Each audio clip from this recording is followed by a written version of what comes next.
Okey, Bismillahirrahmanirrahim. Peringatan di sini sebelum majlis bermula, kepada para pelajar kami akan buka link pendaftaran 15 minit sebelum program berakhir dan link mendaftar hanya dalam masa 5 minit. Terima kasih. Ya, Assalamualaikum dan selamat sejahtera semua yang sedang menonton di FB Live sekarang ni. Okey, baiklah, saya memperkenalkan diri saya dahulu. Saya Siti Nur Syamimi selaku pengacara majlis anda pada malam ini. Bagi program apa ni? Mungkin ada yang dah tahu dah ni. Program You Are What You Wear. Jadi sebelum program ini dimulakan, marilah sama-sama kita memohon keberkatan dan mengaminkan bacaan doa. Oleh itu, kita menjemput saudara K. Muhammad Azim bin K. Suhaimi untuk sesi bacaan doa. Dipersilakan. Al-Fatihah.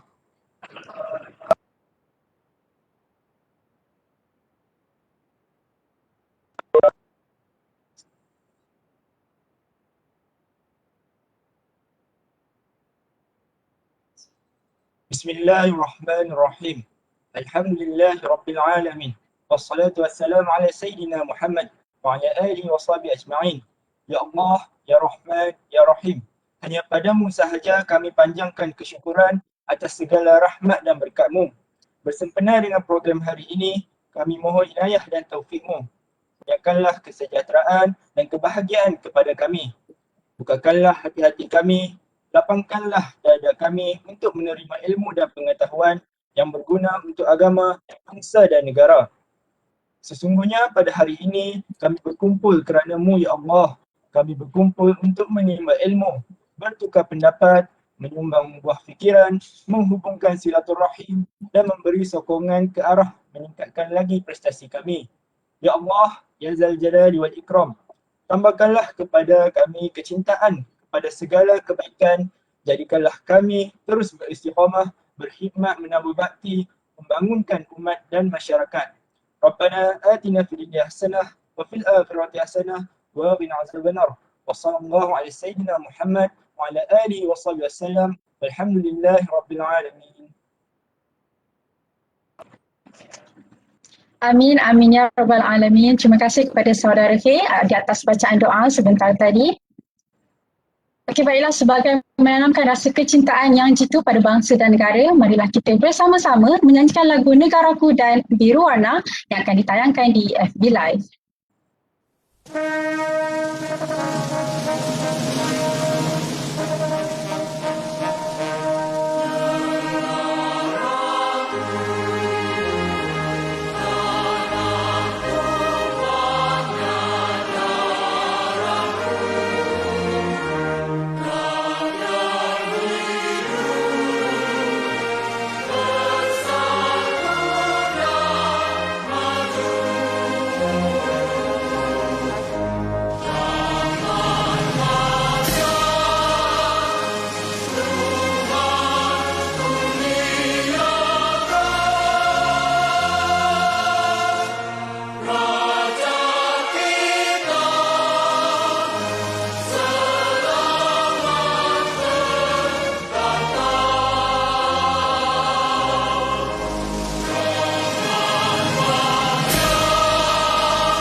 Biru mencari ilmu, berteman kebudimanan, bina nusa, bina dunia sejahtera.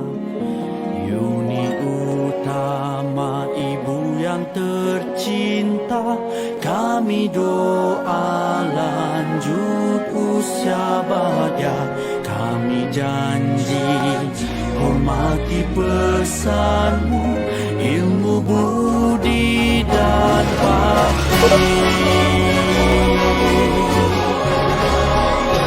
Kami anak alam insan Tuhan, membara langit biru mencari ilmu, berteman kebudimanan, bina nusa bina dunia sejahtera. Uni utama ibu yang tercinta, kami doa lanjut usia bahagia. Kami janji hormati pesanmu, ilmu budi dan bakti, ilmu budi dan bakti.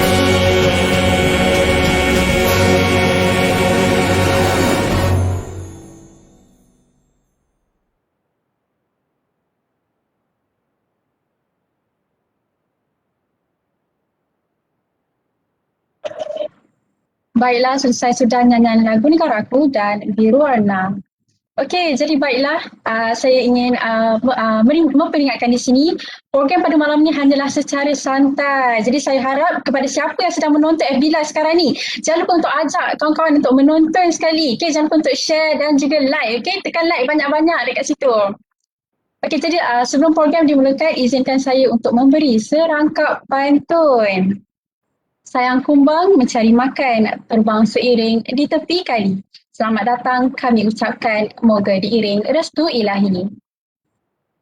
Jadi saya ucapkan selamat datang kepada semua yang hadir pada malam ini kerana sudi untuk meluangkan masa untuk bersama-sama dengan panel jemputan kita yang sangat-sangat hebat. Okey, nak tahu apa kehebatannya, kita tunggu selepas ini.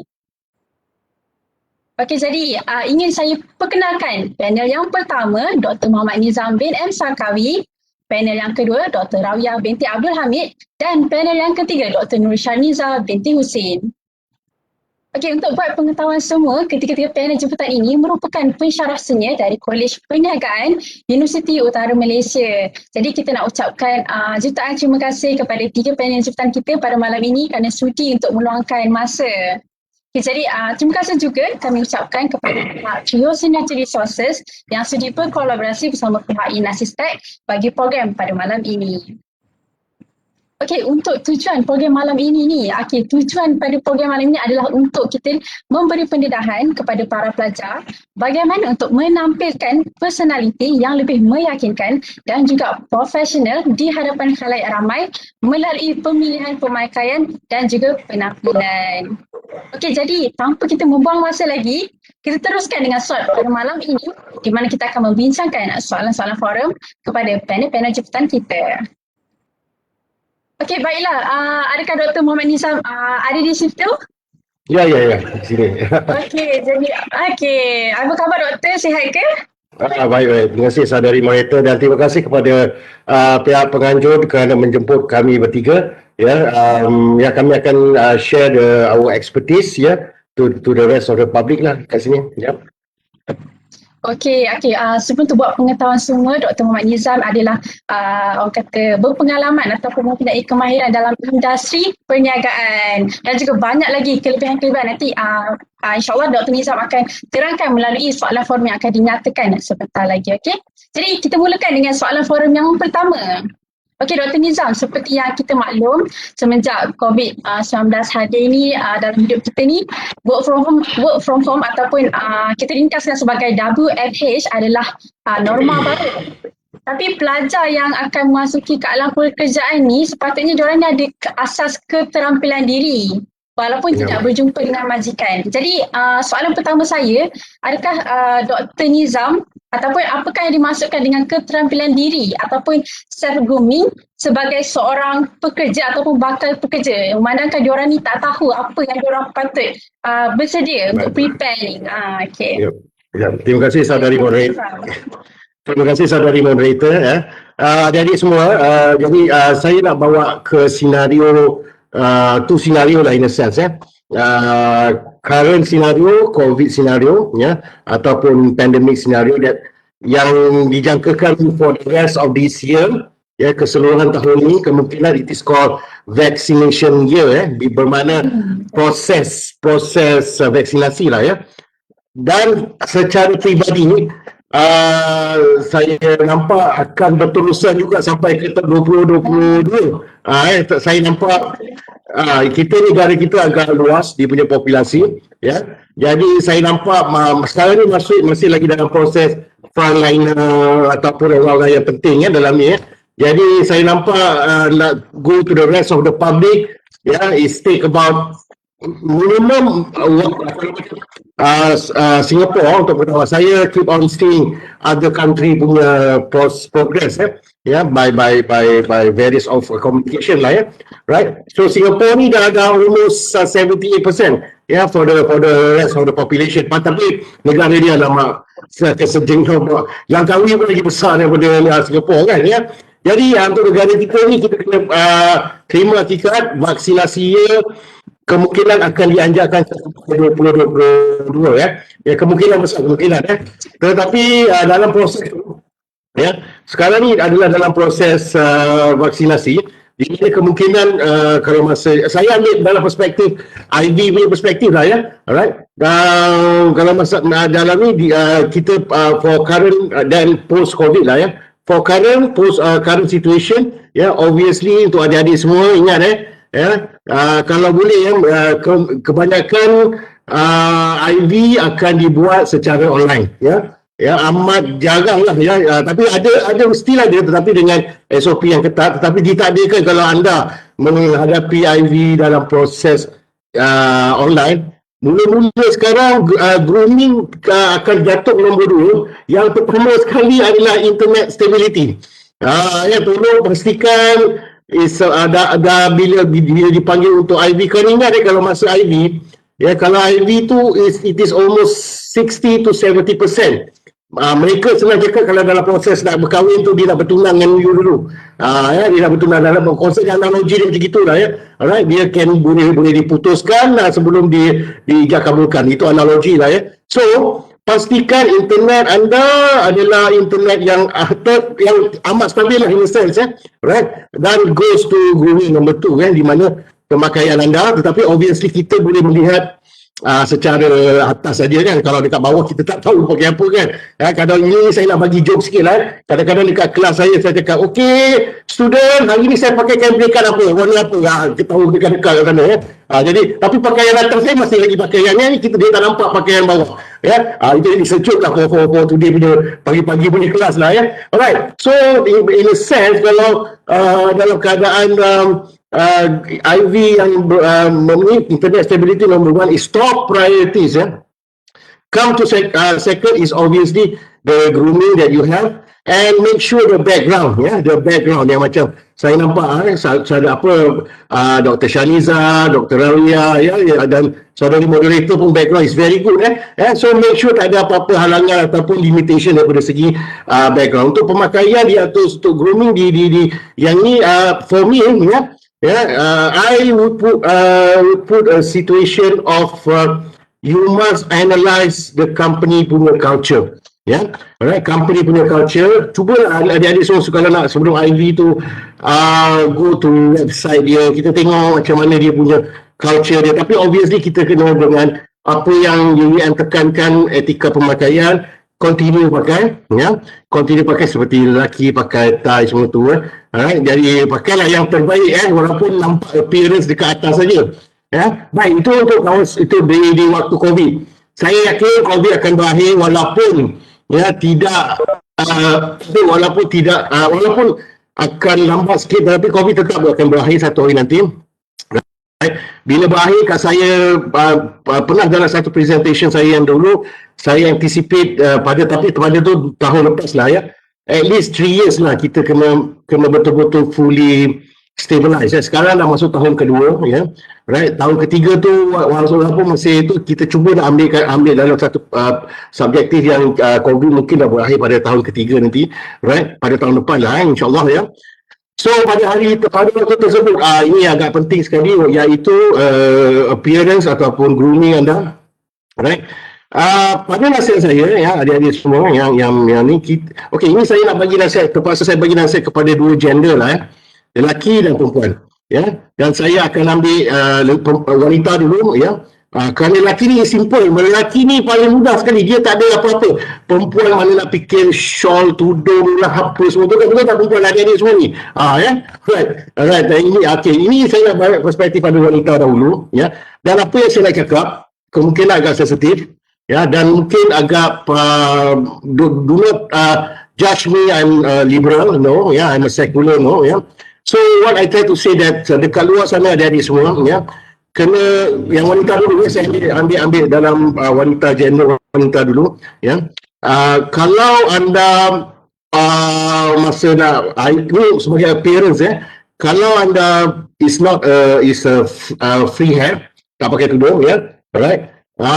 Make sure kalau you dalam pasal majikan, dia tak kenal anda tau. Dia mengenali anda daripada piece of paper call resume dengan CV ya. If you are not free hair ya, ataupun tidak pakai tudung, make sure masa IV pun free hair juga ya. Jangan pasal apa bila you dalam gambar tu is free hair, because dia dalam kepala otak majikan ni, okey ingat ini benda ni unbind regulation, di mana I'm at the system before. Saya dalam sistem tersebut, di mana dalam proses pengambilan ya, ataupun filtering and all that, masa tu saya dalam middle management lah ya. So what happens kalau misalnya ini untuk organisasi, ini ingat organisasi swasta ya, bukan government kita dah tahu lah dia punya macam mana selok-belok dia senang, right. Untuk swasta ingat dia orang ni sometimes you will work with the company own business ya. So kalau misalnya anda semua dah how to say, dia dah tengok resume. Bila tengok resume, perkenalan anda kertas saja. Bila kertas, dia tengok anda, okay, you appearance dia dah apa kata tu, dah suit dia punya tu. Okay, macam saja kalau bila anda dah letak gambar anda is a free hair, masa IV tu masih free hair tau. Because dia dah set kan, okay, mungkin dia nak letak anda di counter. Jangan salah faham I kadang risau juga kalau I cakap dengan pada pasal benda ni, I try to say ni is a sick wife punya info So ada kalau dia kata ini Nizam Sarkawi ni ada suruh aku tak pakai tudung pergi kerja, bukan. Jangan salah faham adik-adik semua What I try to say, majikan dekat luar sana, swasta private punya ni, I'm in that system before. I know lah dia punya unbinding regulation Dia sometimes they put your faith at secondary tau sebenarnya What they want to see is basically 100% on the merit itself merit punya, you punya capability lah in a sense So itu untuk yang how to say yang wearing the tudung and all that For non-Muslim, I have no issue on that lah Alright, so yang lelaki pun janganlah pakai tudung pula sejuk ni right. So what I try to say now you yourself will portray you of who you are masa during the appearance nanti Careful dengan pemakaian yang apa nama tu, yang terlalu how to say, terlalu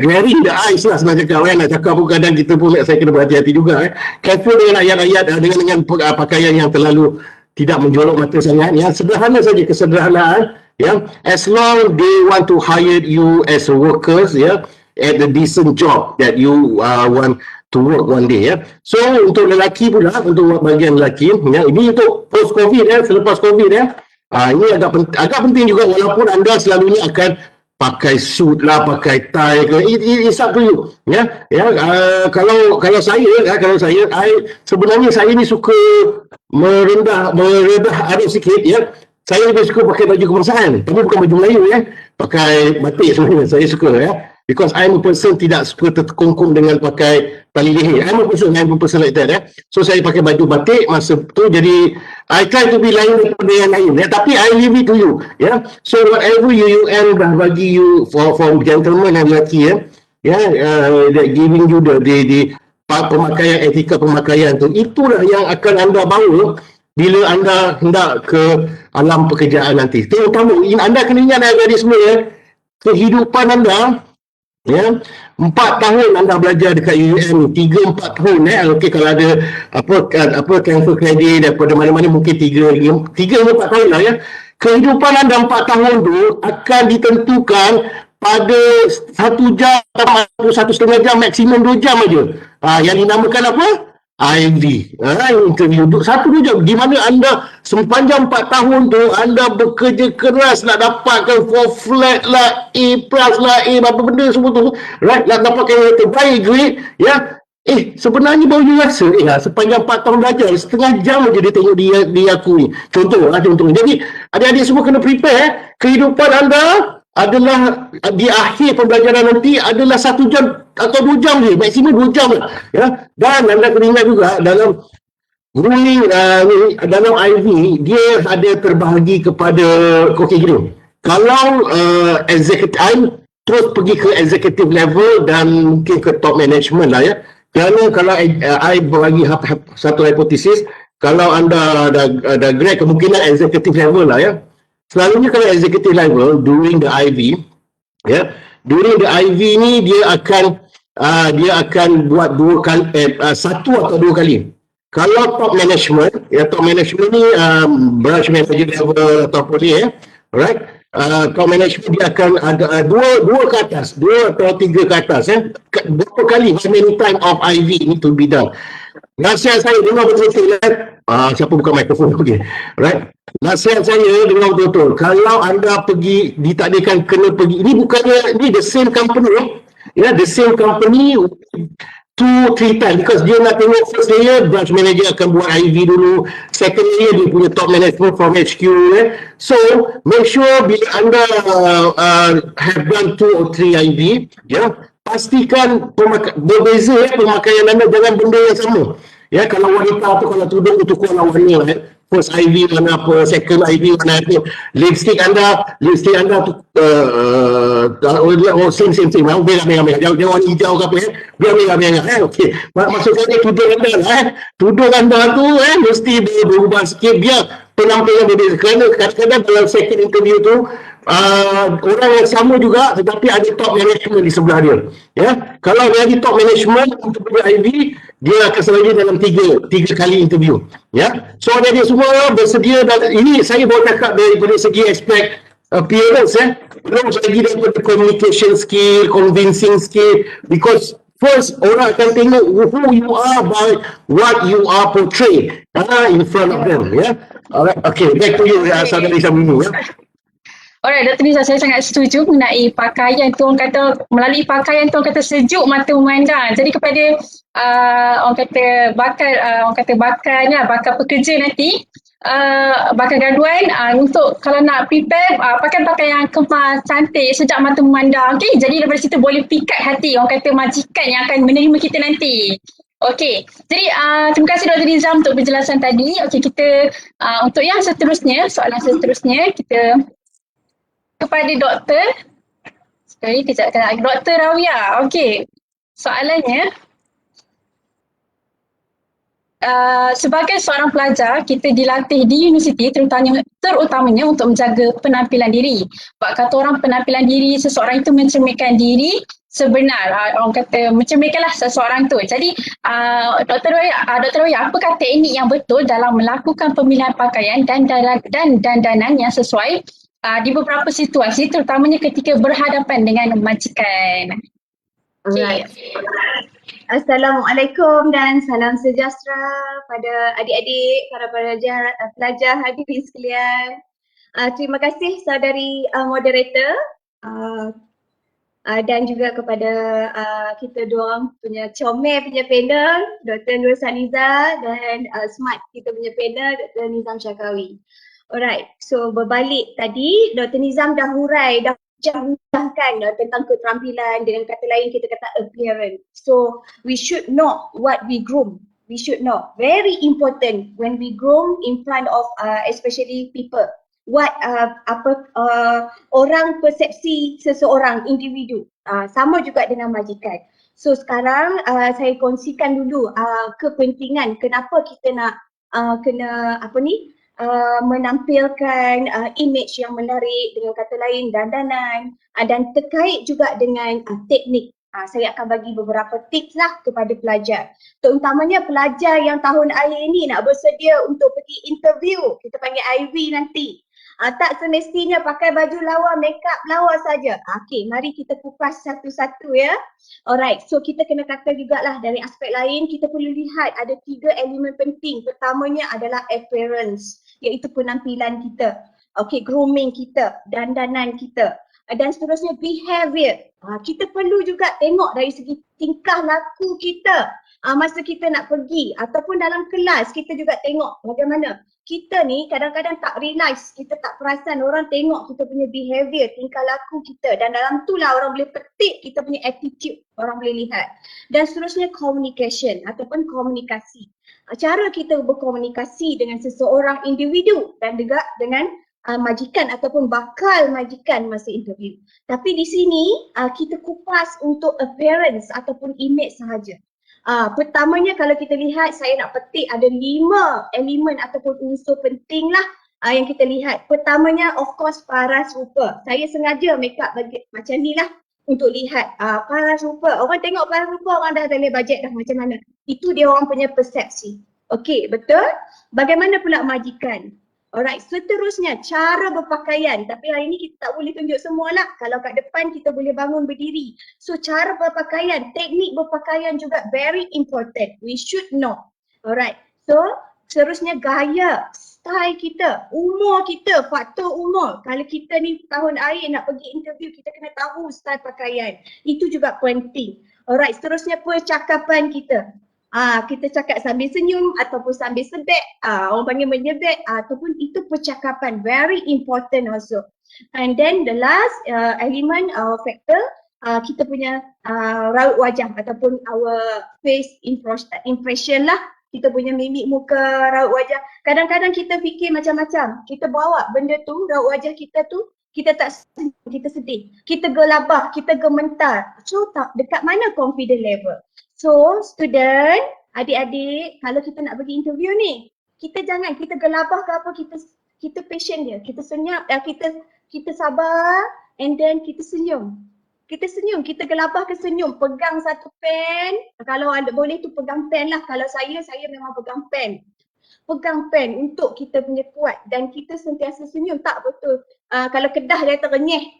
Tapi tak perlulah kita sengih sampai sesengih. Kita senyum untuk menunjukkan, untuk kita hilang kita punya gementar. Alright, so apa yang saya nak kupas 5 elemen ataupun kita panggil apa itu image. Inilah 5 image yang sangat penting yang perlu kita titik beratkan. Okay, adik-adik, 5 elemen ataupun 5 faktor penting yang kita perlu titik beratkan. Alright, kenapa? Kerana dia boleh memberi persepsi awal kepada orang yang individu yang melihat kita. Okay, first kalau orang tengok tanggapan, kalau kita muka sedih, muka takut, tak confident, itu dah nampak dah kita punya confident level kita. Tapi saya tak nak hurai dulu seterusnya, tapi saya nak hujah berkaitan dengan teknik. Tadi saya dah bagi sikit image, okay? Sekarang teknik, di mana tadi Dr. Nizam Syakawi dah bagi tahu. Kalau perempuan dia kena tengok bagaimana ambil lipstick yang sesuai. Kalau lelaki bagaimana nak ambil bagaimana nak cara diri, uruskan diri, bagaimana nak tengok cara pakaian. Di sini saya nak hurai satu-satu kategori. Kita lebih kepada lelaki dahulu. Okey, seterusnya saya akan hurai pula pada perempuan. Kita perlu tahu untuk kita punya dandanan, grooming kita, jaga diri kita. Tak semestinya pakai cantik, mulut merah. Kalau perempuan dah okey, dah nampak confident. Actually kita perlu juga ada di sebalik grooming, kita kena ada personal hygiene. Alright, personal hygiene kita kata kebersihan diri kita sendiri.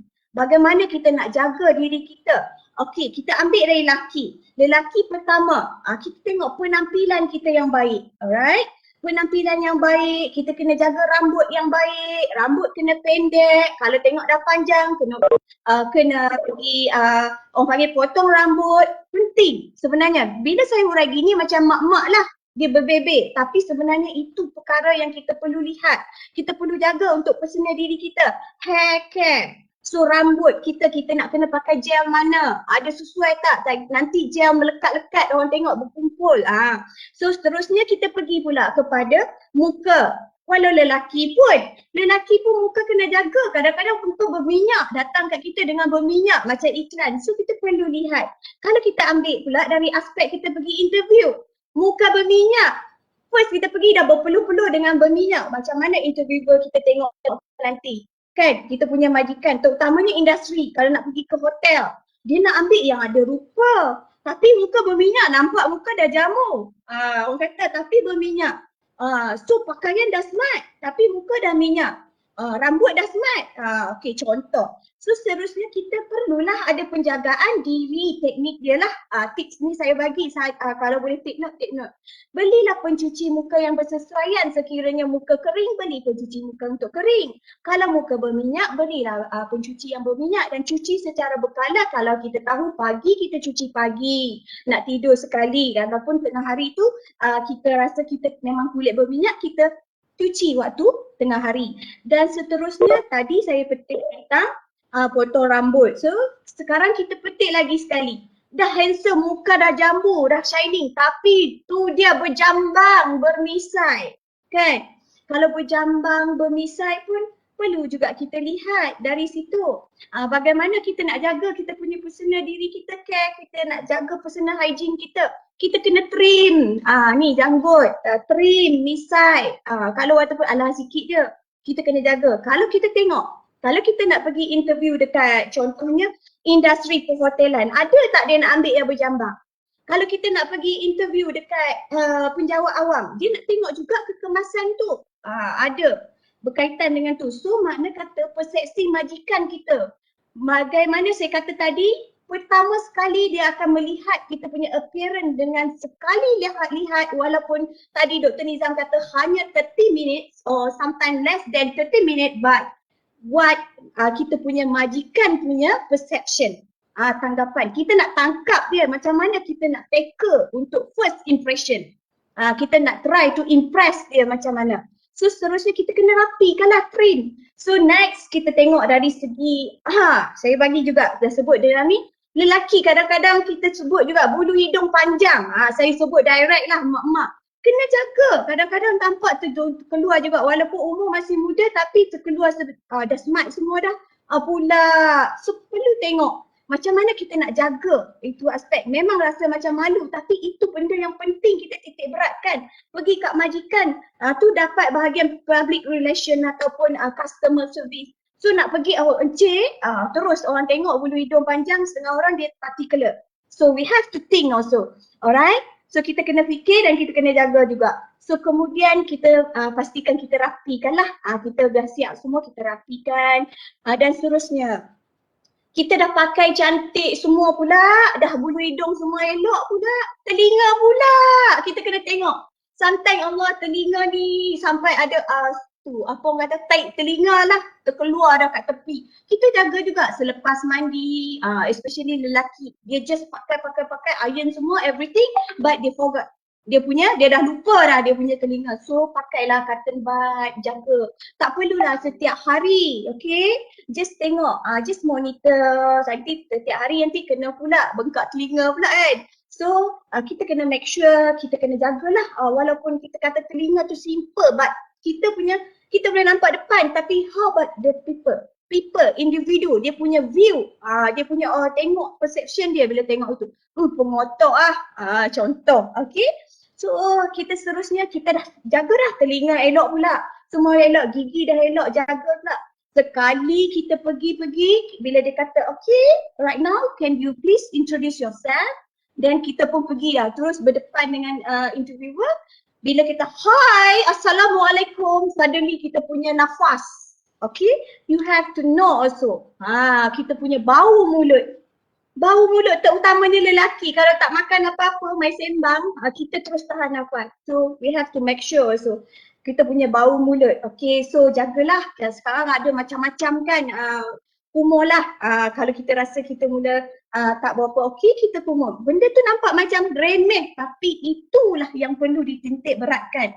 Dan last sekali, saya sangat particular benda ni. Alright, so student, my lovely student, yang ni penting. Kita dah pakai smart, telinga bersih, hidung bersih, mata bersih, gigi bersih, bau, mulut dah bersih. Tetapi sekali kita lalu duduk, kita ada masalah dekat body. Kita panggil body odor. Sebab tadi cari lift tak jumpa, kita pun naik tangga. Naik tangga nak pergi interview, contoh lari-lari naik tangga dah berpeluh. Masa berpeluh orang lelaki cepat bau badannya. Alright? So body odor, kita panggil odor, body odor, bau badan lelaki. So saya nasihatkan adik-adik yang lelaki perlu particular tentang pengambilan cologne, body cologne kan, orang kata boleh letak tu, tengok yang bersesuaian dengan kita punya badan. Dan juga deodorant, itu sangat penting. Deodorant kita tengoklah sekarang macam-macam deodorant. Ada setengah deodorant tu yang memang betul-betul untuk orang yang bau yang kuat, ada setengah yang untuk sport, ada setengah yang berpeluh. So kita perlu. So boleh kata tips tu insya-Allah boleh berjaya lah kalau kita betul-betul guna pakai, kita ambil lah walaupun dalam saya bagi tahu dah lebih kurang 10, bolehlah petik ambil lah dalam 6 sebagai tips yang sangat bagus. Terutamanya kita perlu lihat kalau kita pergi temu duga pada penilaian pertama, majikan dah tengok gitu kan. Bagaimana majikan rasa, oh lama handsome gila tapi badan bau, bagaimana ni? Kita nak ambil untuk jadi orang yang di depan, contohnya front office. Tapi sekali badan dia bau, mulut nafas bau. Sekali rambut dah semua cun, baju dah kemas, badan dengan bau mulut pula. So we have to particular about our appearance and also our personal care lah, kita panggil personal hygiene. Alright, kita kena jaga untuk personal. So pada perempuan pula, okay, adik-adik yang perempuan. Macam saya make up ni lah, bukan sengaja-sengaja.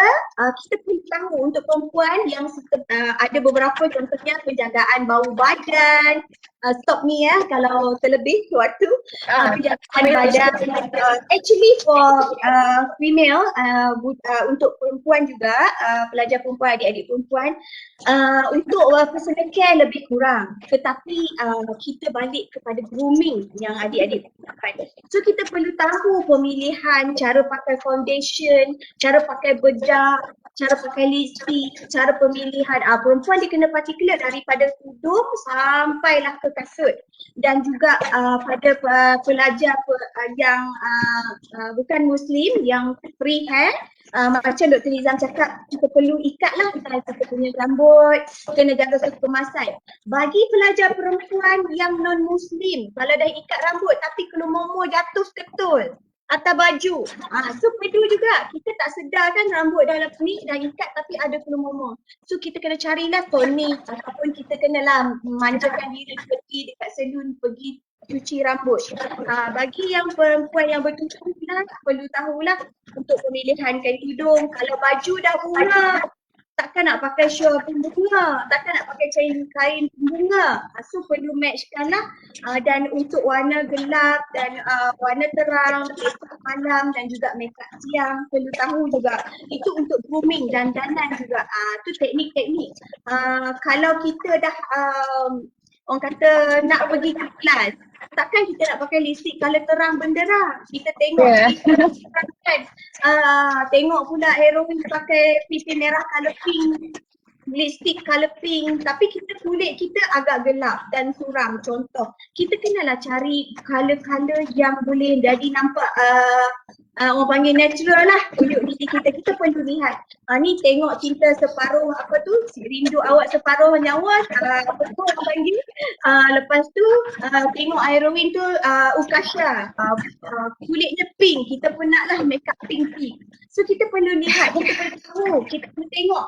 Sebab tu saya cakap paras rupa dan juga kita ambil jugalah kulit kita perlu tahu warna kulit untuk pemilihan foundation. Kita jangan kata, oh aku geram dan kenapa aku gelap, kenapa dia putih, kenapa dia cantik. Kita perlu bangga dengan diri kita. Okay, kita perlu bangga dengan diri kita, dengan fizikal kita, dan kita lah yang memainkan peranan. Kita menyembunyikan kelemahan kita dengan kita menonjolkan penampilan yang positif, memberi aura positif, iaitu di mana kita Okey. okey. Bagi Nanti ada lagi kepentingan dia. Okey, terima kasih. terima kasih. Dapat ada peminat dekat FB Live ni. Okey, kita teruskan lagi. Terima kasih Dr. Roya atas penerangan tadi. Okey, kita teruskan pula dengan Dr. Shaniza. Okey, untuk soalannya. Kembali kepada soalan yang asas untuk kita berkongsi bersama pelajar tentang dress code yang sering digunakan untuk majikan, oleh majikan untuk apa ni yang kata majikan tu nak menilai keterampilan diri kepada para pekerja ni. Jadi apakah aspek yang dinilai oleh majikan untuk dia nak kenal pasti dress code yang digunakan adalah orang kata menepati piawaian syarikat ataupun organisasi tersebut. Okay, jadi bolehkah Dr. Shaniza terangkan?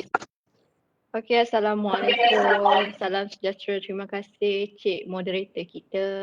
Terima kasih organizer yang sudi menjemput kami panel-panel untuk sharing experience and sharing lah experience kami dengan pelajar-pelajar semua kan. Okey, actually you guys betul tau. Betul sebab dapat tengok macam mana tips-tips untuk sebelum pergi kerja, interview. Zaman kita orang tak ada dulu. So take this opportunity lah. Okay, macam ni. Okay, saya banyak nak share, banyak tips yang di-share oleh Dr. Rawiyah dan juga brief introduction from Dr. Nizam. So saya banyak nak share berkenaan experience saya lah. Okay. Sebelum kita nak interview, nak pergi sebagai pelajar kan, kita candidate nak pergi interview, kita kena tahu dulu latar belakang company tu. Okey, kat Malaysia ni kita ada sektor kerajaan dan sektor swasta. Okey, sektor kerajaan kita dah clear dah. Nak pergi interview kena pakai apa. Okey, kemudian dalam sektor swasta ada banyak. Manufacturing ada. Okey, financial and banking. Okey, dan lain-lain lagi. Dalam manufacturing tu sendiri pun ada banyak company. GLC, lagi apa lagi? Multinational company. Okay, so sebelum kita dipanggil interview, kita kena pasti company yang kita nak pergi interview tu. Kalau kerajaan senang. Okay, macam dulu siapa nak pergi interview PTD kan, kita dah ada assessment. Bila ada assessment, ada ujian fizikal. Kemudian baru panggil last stage untuk interview face to face lah. Alright, so macam mana? Kalau kerajaan kita tahu pakai baju kurung. Baju kurung. Bila dah pakai baju kurung, jangan pakai blazer lah. Baju kurung tu adalah baju kebangsaan kita. Okey, sebab pelajar-pelajar masa saya tengok during presentation pun bila dah pakai baju kurung nak pakai blazer. So baju kurung tu dah formal dah. Kerajaan bila kalau pergi interview kerajaan, baju kurung tu adalah formal. Okey, tak perlu pakai blazer dah. Okey? Boleh semua cik kelas pula. Alright. So kalau macam sekarang ni yang menarik ni yang sektor swasta. Kalau nak pergi interview, saya share lah masa saya kerja nak pergi interview Maybank tu kan, saya pernah kerja Maybank, nak pergi interview Maybank. So macam mana? Kita nak fight dengan beratus kandidat ni. So macam mana nak pergi interview terpersona dengan pelajar-pelajar? Apakah daya tarikan tu? So macam mana? Okay, so kalau saya lebih suka pelajar pakai seluar macam perempuan kan, pakai blazer, pakai seluar, smart. Okay, smart. Pakai smart. Itu saya lah. Kalau saya pergi dulu, kalau kilang, manufacturing, saya tak pakai baju kurung. Saya lebih suka, saya tengok ramai kandidat pakai seluar. Seluar, casual and then pakai blazer. Baru nampak smart. Tapi tengoklah, bila kita nak pergi interview, kita kena tengoklah position apa yang kita apply. Okay, macam airline. Airline kita nak pakai baju apa? Nak jadi stewardess? Nak pakai apa? Kena tengok jawatan position apa yang kita apply. Bersesuaian bila kita tengok position apa kita apply, kita tengok nature of business, company tu berkenaan apa. Okay, sebelum nak pergi interview, buat research sikit berkenaan company berkenaan, ada special dress code ke tak. So kalau business attire senang. Business attire senang. So macam mana you guys pergi kelas, lelaki pakai tie smart, pakai baju tangan panjang, and then bila nak presentation you guys pakai blazer, macam tu lah nak pergi business attire kalau pergi interview. Okay, dah cukup dah. Kau tak pakai blazer pun tak apa. Tapi nak bagi smart, pakai blazer. Blazer tu masa kamu zaman study nak beli satu pun cukup dah. Pakai dah sampai kerja. Beli sekarang. Kau nak pakai blazer, beli sekarang. Bila nak pakai interview nanti, boleh pakai. Tak perlu 2-3 kali lah kan. Nak pakai blazer colour coklat lah. Hitam pun dah cukup. Okay? Seluar nak pergi interview pakai seluar colour purple. Sesuai tak colour purple tu? Biar kita nampak formal. Bila during present interview tu biar nampak formal dan supaya kita dapat jentik hati interviewer kita tu. Okay, muka dah cantik tapi lipstick jangan terang benderang kata. Pakai light-light. Mata tu janganlah ada lip-lap kan. Ada apa tu? Glitter. Okay. Okay, bukan kita nak pergi interview sebagai muam baju makeup kan. Okay. Kalau stewardess tengok dia nak apa. Mungkin dia memandang serius berkenaan penampilan. Okay, cara you make up, solekan, cara you dress up. Okay, kalau you minta kerja sebagai planner, production, kerja di manufacturing. Okay, dia nak pakai smart. Pakai blazer and then you pakai seluar flag. Kemudian, yang uniknya, multinational company ni dia ada banyak tau. Kalau Japanese company, okay, dia pakai business attire. Okay, ni saya share experience saya. Okay, and then hari Jumaat ada casual. Apa maksud casual? Casual tu maksudnya kamu dibenarkan untuk pakai seluar jeans pada hari-hari tertentu. Okay, kalau Google, kalau Intel, American company, you boleh pakai jeans, which is mean that casual. Nak pergi kerja, pakai seluar jeans boleh. Tapi for during interview tu, dinasihatkan pakailah proper punya attire. Okay, proper punya attire. Bila nak pergi interview tu yang penting.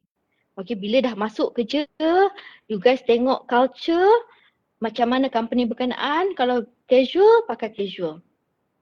Alright? Okay, kemudian apa lagi saya nak share? Apa lagi yang menariknya? Yang menariknya kalau kerja kerajaan ni senang. Pakai baju kurung. Tak boleh pakai kasut sport lah. Okay, ada hari tertentu pakai baju batik. Kalau macam di Kedah, hari Khamis pakai baju batik. Kenapa pentingnya ada dress code ni? Itu ada identiti company berkenaan. Identiti. Okay, kalau Maybank kuning, dia punya tudung kadang-kadang ada hari yang kena pakai tudung kuning. Itu ada identiti.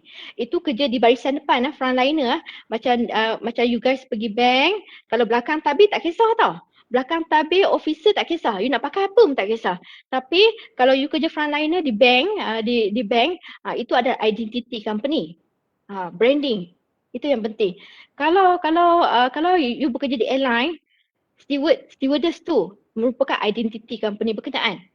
Sebab tu penampilan, dress code penting. Tapi kalau you kerja di belakang tabir, you pakai formal, okay. Alright. Depends company mana yang kamu bekerja. Alright. Saya pass to moderator balik. Terima kasih. Okay, terima kasih kepada Dr. Shaniza. Okay, macam yang tadi Dr. Shaniza dah terangkan mengenai yang kata dress code tu. Jadi saya nak yang kata highlight sikit kat sini. Okay, pendek-pendek jemputan kita pada malam ni ada yang kata experience dalam business, dalam entrepreneurship, dalam finance. Jadi sangat orang kata menariklah untuk kita belajar dress code ni untuk kita future career nanti. Okey, jadi untuk siapa yang sedang menonton sekarang ni, jangan lupa untuk komen sikit best ke tak best malam ni. Okey, saya tengok ramai yang kata terbaik. Ada yang kata rindu untuk nak dengar Dr. Shaniza bercakap lagi. Okey, jadi siapa lagi untuk yang nak ada, kita buka sesi Q&A. Jadi kepada mereka yang nak bertanya kepada panel-panel jemputan kita yang hebat malam ni, jadi boleh komen dekat FB Live sekarang. Okey, jadi sementara kita menunggu Q&A daripada peserta, kita tanya sedikit soalan kepada Dr. Rawia. Boleh ke Dr. Rawia? Okey, jadi Okey, jadi kita ketahui beberapa asas ataupun basic dalam keterampilan diri tadi macam mana yang diterangkan oleh Dr. Nizam dan juga Dr. Shaniza. Jadi bolehkah kongsikan lagi sedikit orang kata kepentingan lain dalam keterampilan ataupun orang kata nak timbulkan lagi keyakinan dalam kita nak menghadapi majikan. Bolehkah Dr. Shaniza? Dr. Shaniza, Dr. Rawia, maafkan saya Dr. Rawia. Okey, terima kasih saudari moderator. Alright. So, kepentingan keterampilan ataupun kepentingan grooming. So seperti yang kita hurai tadi, Dr. Nizam sudah kupas, Dr. Nurul Shaniza juga telah menerangkan etika berpakaian di semasa interview mengikut industri ataupun government sector. So bagi saya pemilihan ataupun keterampilan ni sangat penting kerana macam seperti saya hujah tadilah dan Dr. Nizam pun ada sebutkan juga, dia terkait sebenarnya. Kalau kita sebut kenapa dia penting kerana macam kita kata persepsi interviewer ataupun majikan yang interview kita, pertamanya dia akan memberi tanggapan ataupun kesan persepsi atau tanggapan, orang panggil cinta pandang pertama lah. Kalau tengok dia penting tau bila kita dari segi orang kata kenapa kita perlu ada grooming, kita perlu ada pemilihan pakaian dan kita perlu memilih pakaian dan teknik pemilihan dandanan yang betul. Kerana bila kita kata first impression tu, pertama tu orang tengok dah, orang akan cakap, oh budak ni dah macam tadi ada Dr. Nizam bagi contoh sikit. Bagaimana dari nak pergi ke sini dia terus hantar ke sini. So tanggapan pertama, langkah pertama penampilan kita daripada grooming kita tu dah dia orang dah boleh nampak dah ciri-ciri kita, perwatakan kita. Keduanya kita boleh kita kata dalam kita ada grooming ni, dia dapat mencerminkan tahap profesionalism kita, tahap profesionalism lah nampak dekat situ tau. Bila kita berpakaian, etika kita, kod yang telah di-sharekan oleh Dr. Nurul Shaniza, kalau kita pergi event industry sector which is private sector and also government sector, so kita ada dah dekat situ. So dekat situ dia melambangkan atau mencerminkan tahap profesionalism kita lah kepada seseorang ataupun persepsi majikan tersebut. Dan seterusnya kita juga boleh petik lah dengan orang kata apa, dengan penampilan, image kita yang baik, kita dah jaga personal hygiene, pakaian, pemilihan colour, semua dah kena, image kita dah baik. Kerana penting, kerana bila kita menjaga image yang baik, dia telah memberikan orang kata dapat meningkatkan kepercayaan. Bila kita dah pakai kemas, pakai smart, orang dapat lihat dan memberi kepercayaan. And also like I say just now, when kita dah groom elok-elok, kita dah tunjuk attitude, senyum, paras rupa apa semua kan. So orang tengok kat situ, orang rasa percaya dengan kita untuk orang kata memberi kepercayaan persepsi yang baik kepada orang lain. So sambil cakap, sambil senyum, sambil cakap dengan tenang, tunjuk confident level. Dalam masa tu juga dari segi orang kata appearance kita, grooming kita, orang akan percaya pada kita. Sebab tu kadang-kadang kita boleh kata penampilan ni kadang-kadang boleh menipu juga. Tapi kita nak menunjukkan aspek ataupun kita kata memberi persepsi yang baik. We have to cover, we have to show our good appearance and also good grooming to some of individual because orang akan kata individu itu akan memberi persepsi yang baik dan juga masa itulah orang kata first impression tanggapan dia tu dapat menangkap balik lah apa yang dia nak. Dan tadi Dr. Niza saya petik sikit point, dia kata kita kena research. Kalau kita pergi kat situ, even kita research dekat kod etika pakaian, kita juga kena research juga dari segi apa ciri-ciri yang ada. Dari situ kita memberi, dari image kita memberi kepercayaan dan apa yang mereka mahukan.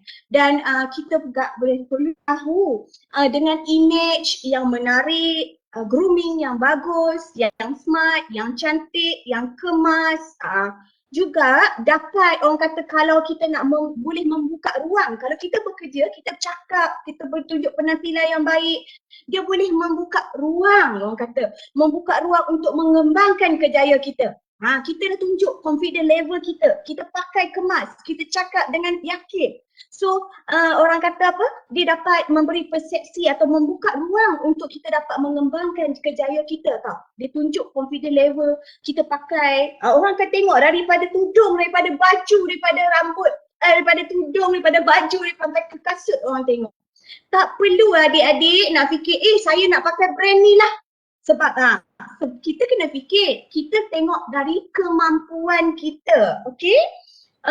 Apa yang kita perlu lihat lagi, kita perlu tahu adik-adik sekalian, image ni bukan lisan dia bukan lisan, okey? You all perlu tahu, image ni dia datang dari penampilan kita. Ada kajian tau daripada orang kata apa? Ada dari yang saya ingat, saya ada satu kajian daripada University of California berkaitan dengan motivation and also psychology. The researcher tu dia kata hanya 70% saja tau kalau kita tengok dari komunikasi. Dan juga ada lebih kurang 38% dari segi tutur kata, dari segi tata bahasa, budi mulut kita cakap manis. 38% je. Tetapi 55% adalah daripada appearance, our grooming, kita punya penampilan diri, daripada watak kita. Adik-adik dengar nampak tak betapa tingginya level dia tu. Kalau daripada contribution daripada some of researcher, they state that dia dah proof kata orang akan lihat daripada appearance. Macam kita lah, kalau kali pertama kita tengok pun jumpa orang tu, kita tengok dia punya grooming, penampilan diri, image dia, kita nampak dia, oh orang ni dia ada karisma. Dari situ juga nampak aspek leadership muncul. Sebenarnya penampilan diri juga dapat menunjukkan kita punya skills tau, kemahiran kita, nampak aura kita kat situ. Alright, kita kata itulah salah satu orang kata pentinglah untuk memberi kalau kita ke alam pekerjaan kepada interview, untuk pergi ke interview itu antara elemen-elemen yang penting untuk kita perlu lihat lah dari segi orang kata penilaian diri kita, watak kita. Dan juga kalau tak habis masa saya tambah lagi. Tadi saya nampak ada sikit soalan kan kepada saya jadi macam nak jawab terus. Dia tanya colour. Ada juga pemilihan colour, kita perlu lihat. Kita kan jangan fikir kita tak sempurna, okey?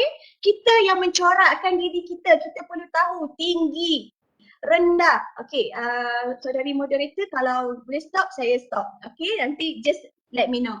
Alright, so I want to give some tip for her. Just now saya baca. Dia minta tips untuk cara berpakaian untuk menarik, maksud dia untuk macam mana dia nak attract dia punya majikan masa dia nak interview.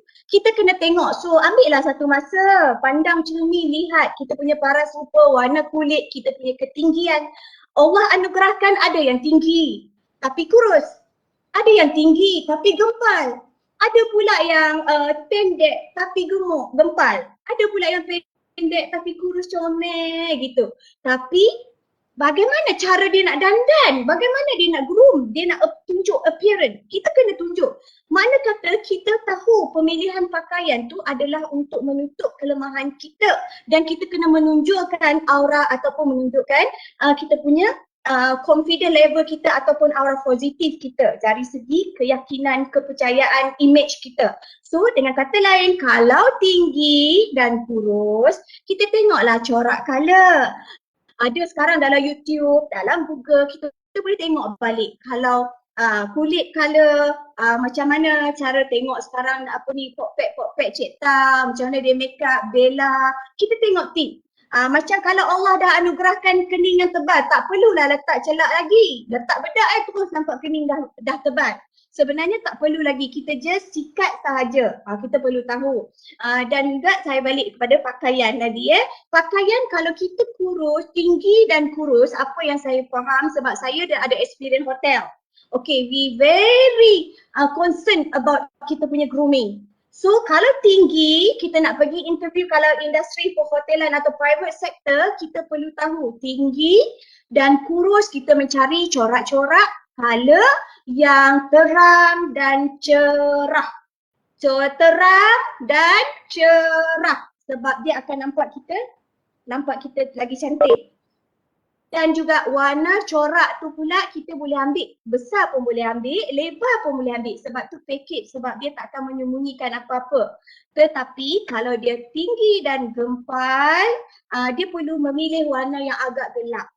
Okey, sebab dia dapat menyembunyikan dia punya weaknesses, kelemahan fizikal dia. Alright, so back to kalau dia kecil comel macam saya dengan Dr. Nurul Shaniza, contoh saya dengan Dr. Nurul Shaniza kami rendah dan kurus. Jadinya rendah dan kecil, kurus, kita elok memakai color corak-corak yang kecil, tak seperlunya terlalu besar, dan juga corak yang melintang sekiranya baju ada corak. Dan kami boleh pakai color cerah dan kalau boleh digalakkan cerah dan terang juga. Kalau gelap lagi nampak kecil lah. Okey, so kalau kita rendah dan kita gempal, kita perlu memakai color yang agak gelap dan elakkan dan pakai baju yang bercorak besar. Saya yakin adik-adik dulu masa ambil kemahiran hidup ke ekonomi petang di rumah ke cikgu dah terang dah ni penampilan diri, kita ingat balik sebab kita pergi pilih baju pun kita akan lihat corak ni sesuai tak, corak ni bunga besar tak mah aku nampak gemuk. So kita dah tahu dah kita punya fizikal kita, so we know already what type of our physical. So kita boleh kata general knowledge dalam kehidupan ni fizikal kita ada 4, iaitu tinggi dan kurus, tinggi dan gempal, rendah dan kurus, dan juga rendah dan gempal. Jadi itu adalah beberapa tips lah cara pilih color. Dan juga kita balik kepada habis. Okey. Okey, baik Dr. Rawia. Terima kasih. Okey, terima kasih Dr. Rawia. Okey, saya rasa apa yang diterangkan Dr. Rawia tadi dapat orang kata menjelaskan untuk soalan yang ada bertanya mengenai warna-warna yang sesuai. Jadi saya rasa memang orang kata kepada mereka kita boleh belajar warna-warna yang sesuai untuk mereka yang tinggi, yang kurus, sebab daripada warna-warna ni akan terselah kita punya penampilan dan juga aura kita. Betul tak Dr. Rawia? Okey, berbalik kepada doktor, kita teruskan dengan Dr. Shaniza. Okey, kita dah tahu kepentingan serta cara untuk menjaga keterampilan diri. Namun begitu masih ada antara majikan ataupun setengah organisasi ataupun mereka di luar sana mempertikaikan standard ataupun kesahihan dress code ataupun grooming ni dalam organisasi. Disebabkan nilai ataupun mutu kerja individu tu bukan setakat dinilai daripada para super saja. Jadi pendapat doktor macam mana untuk menjelaskan kes ataupun isu macam ni? Alright, terima kasih moderator. Okey, sebenarnya macam saya inform tadi, dia tertakluk kepada company masing-masing. Okey, contoh company tu dia memang dress code dia apa? Professional, itu adalah work attire dia, business attire dia macam mana. So kadang-kadang dalam penilaian prestasi memang ada markah tau untuk how you dress to work. Memang ada markah. Sebab tu macam di UM pelajar-pelajar ada dress code dia sendiri. Tak boleh pakai t-shirt, tak boleh pakai jeans ke kampus, ke kuliah, masuk library. Okay, so ini adalah satu pendedahan awal untuk para pelajar untuk mempersiapkan diri sewaktu interview nanti. So secara tak langsung, sebenarnya bila kamu dah masuk bekerja, okay, ada markah tau untuk setiap tahun penilaian prestasi tambahan pula bila kamu dalam tempoh perjumpaan. Kamu perlu tunjukkan penampilan yang terbaik kamu. Okey, dinasihatkan. Bukan sekarang kita selalu sibuk fikir nak attract interviewer, nak attract employer kita based on dressing. Tapi make sure lah cara kita bercakap, pemikiran kita selari lah. Bila dah penampilan dah cantik kan, apa pemikiran pun kena dah cantik. Orang kata beauty with brain. Jangan lupa tu, beauty with brain.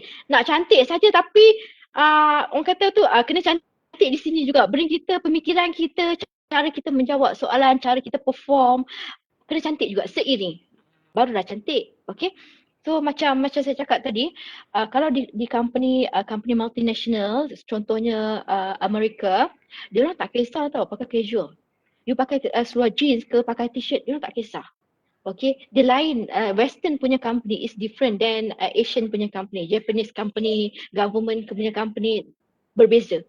Okay, so for the Western punya company, jika kamu nak bekerja di multinational company, especially Western, dia tak kisah kamu pakai apa seluar jeans ke, tapi jangan pakai seluar pendek, jangan pakai skirt pendek. Okay, so pemakaian sopan. Okay, sebab diorang tak bagi mereka productivity tidak boleh dinilai melalui cara pemakaian kamu. So pilihlah company yang bersesuaian dengan tempat kerja kamu. Tengok company kamu. Kalau kamu kerja di sektor kerajaan, kamu kena follow lah dress code dia sebab di situ semua ada markah. Penilaian prestasi, cara kamu penampilan kamu dinilai oleh majikan kamu. Tetapi kalau kamu bekerja di Western company, tak kisah. Tak ada markah pun dari segi penampilan kamu. Janji kamu berpakaian sopan, tidak menjolok. Kadang-kadang menjolok mata ni pun itu kadang-kadang di tempat kerja ada sexual harassment. Okay, so kena jaga cara pemakaian kamu yang bersesuaian dengan tempat kerja kamu. Okay, sebab semua benda tu ada markah jika kamu bekerja di yang prestasi. Tetapi berbeza dengan tempat kerja Western, multinational company. Okay, macam Google, Intel, Facebook. So, dia orang okay. Casual is okay. Right? Terima kasih. Back to moderator balik. Okay, terima kasih Dr. Shaniza. Okay, masa tadi Dr. Shaniza untuk jelaskan. Okay, bukan setakat dalam assignment je dapat markah. Okay, dalam kita punya penampilan, dress code tu semua pun kita pun dapat markah je dari situ. Okay, jadi make sure kita sentiasa orang kata bersiap sedia dalam orang kata menghadapi kita punya kerjaya. Okay, soalan untuk Dr. Nizam. Okay, ada soalan kat sini. Macam mana kita nak tahu majikan tu dia tengok kita punya penampilan dan juga attitude daripada apa yang kita tonjolkan ataupun daripada apa yang kita sampaikan. Dan juga ada juga soalan mengenai sesetengah organisasi ni kurang orang kata macam ada employee friendly, orang kata apa, masalah dalam memilih sesuatu employee tu.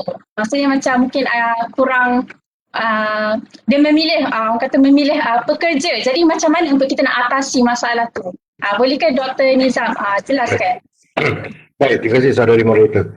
Now, okay, sebelum saya menjelaskan, looks like this evening both of our feminine punya lecturer kita dah menguasai acara ini ya. That's good ya. Kita memang itu yang terbaik Okey, untuk menjawab persoalan tu ya. Alright, kita kena melihat daripada segi feminine, masculine and feminine punya situation Masculine and feminine ni adalah satu keadaan di mana walaupun asalnya kebanyakannya dilaksanakan di negara barat ya, tetapi saya nampak berdasarkan pengalaman saya lepas di industri ya, swasta di private pun tengah menjalani tengah adaptasi benda ni ya. Right. Now, memang kalau isu feminine dengan masculine ni saya ambil satu analogi ya.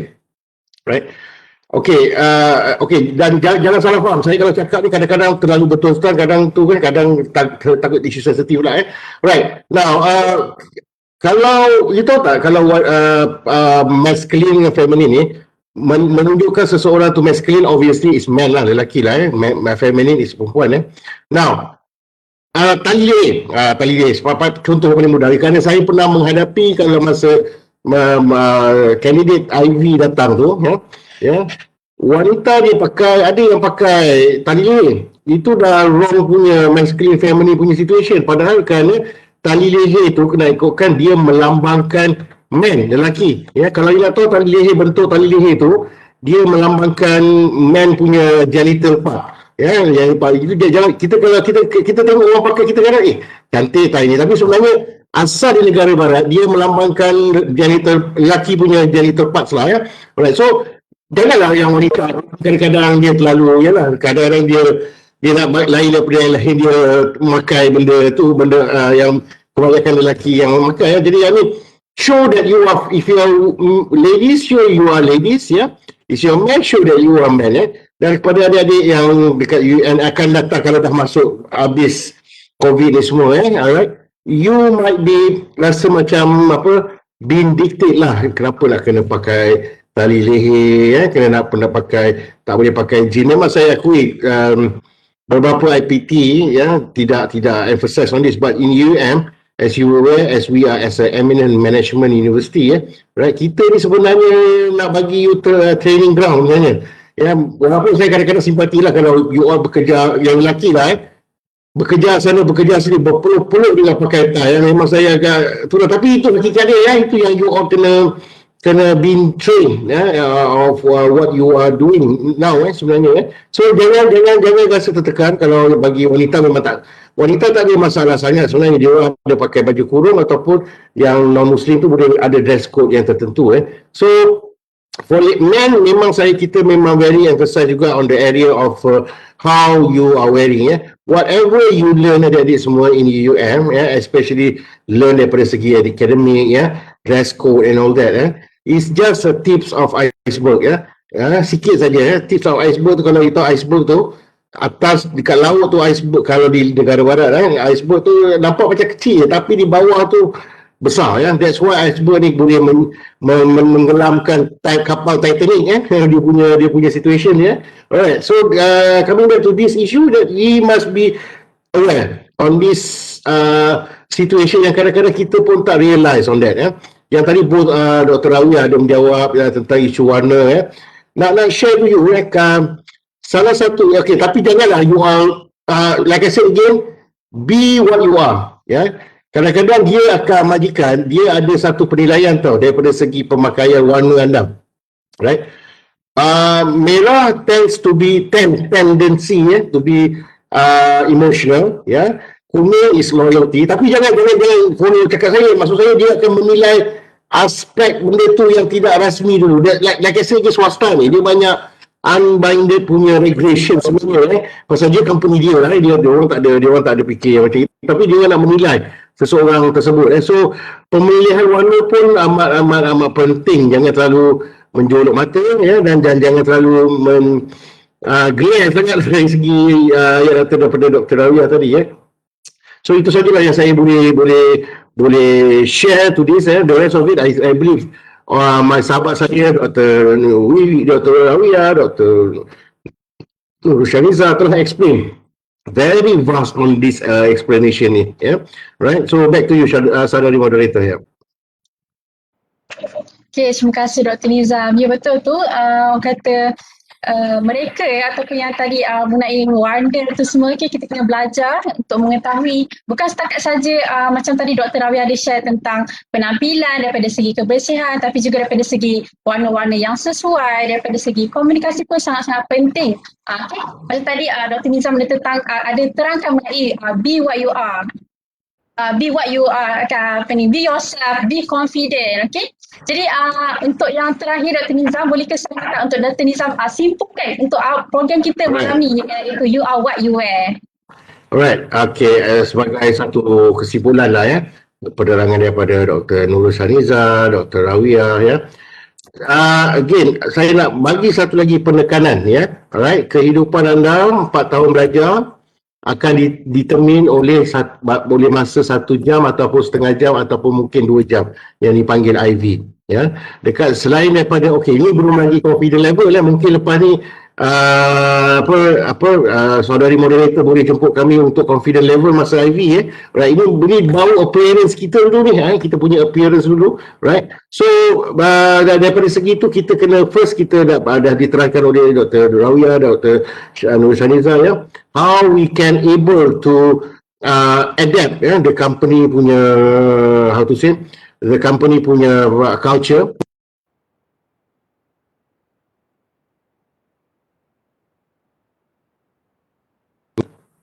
Dalam swasta punya environment sebenarnya level pertama saja kita orang nampak kita orang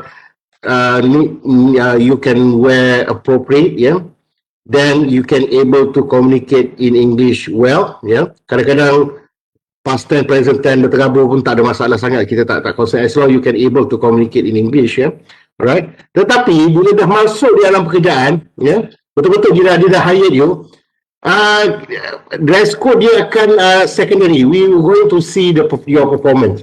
Yeah, we're going to look at your performance. But your discipline come from the way you dress. They want to analyze it from the way you dress. Yeah.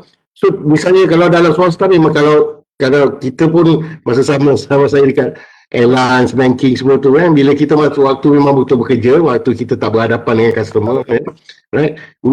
Tapi kita tak pakai sampai jean ke apa ke, kita pakai just long sleeve tapi tanpa dictate by the tali leher and all that, right? Tapi kalau jumpa customer, jumpa corporate and all that, we need to wear it appropriately lah, based on the current dress code. So ada semua, since kita dah mendengar hujah-hujah daripada sahabat saya, Dr. Rawiyah, Dr. Nurul Shaniza, I give you satu goodies lah, goodies untuk anda semua, since I'm very concerned about your graduate unemployability punya issue, I allow you to use my name, kalau you nak cari pekerjaan lah nanti refer nice. Although I not know you well, takkan saya kenal semua student, tapi kalau dapat panggilan daripada ni daripada yang student, I tengok sikit, I tengok dia punya little bit of background, I will say okay sajalah on your first job only. Second job you pergi ke company lain tak boleh, first job saja. Itu saya punya corporate social responsible to all my UUM student. You can use my name, and then saudari moderator boleh paparkan my business card, kalau misalnya you want to use my name for the sake you want to put it as a reference inside of your CV. Itu saya punya CSR for all of my beloved UUM student lah. Alright, so bila dapat kerja tu, buat kerja baik-baik, jangan berdisiplin, yang paling penting berdisiplin, datang awal kerja, jangan how to say, kadang-kadang apa yang anda buat dekat UUM, datang kelas bukan UUM lah ni, saya cakap bukan universiti lain lah, dekat negara lain lah, UUM semua datang awal-awal.